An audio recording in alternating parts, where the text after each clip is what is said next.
Su pergalė, intensyvi kova, kaip visada daug emocijų. Po tokio starto atrodė, kad viskas bus daug lengviau. Kaip manai, kas leido varžovėms sugrįžti į rungtynes? Paprasčiausiai gerai tikrai pradėjom labai tokie energingi ant bangos, bet paskui kažkiek pakeitė gynybos sistemą ir nepristaikėm.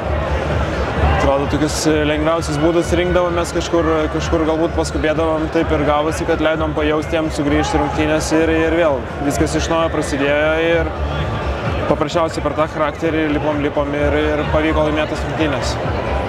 Tai kaip ir minėjai, per charakterį laimėjot rungtynės, tai kaip komandai pavyko susitelkti ir grįžti į tą žaidimą, kad nebeleis varžovėm priartėti?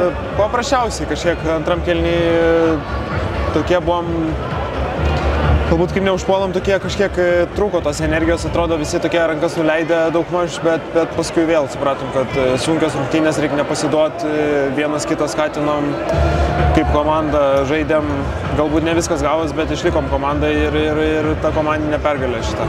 Ar įvardintum tai kaip tuos teigiamus aspektus, net jeigu buvo iššvaistyta bloga persvara?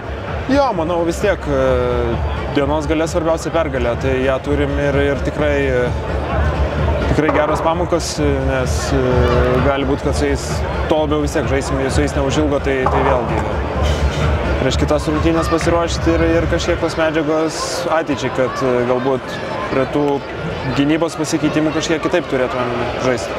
Komandai buvo amerikietiški kalneliai, fanams irgi netrūko emocijų, irgi pasivažinėjo amerikietiškais kalneliais. Tai ką pats pasiimtum iš šio vakaro ir ką palinkėtum sirgaliams? Paprasčiausiai sirgaliam tai norisi padėkoti už palaikymą tokį, tikrai džiaugiamės, visa salė raudona, tai manau akivaizdu, kam šitas miestas priklauso. Ir tiesiog palinkėti, tikėti toliau mumis ir toliau tai mus įstringai palaikyti.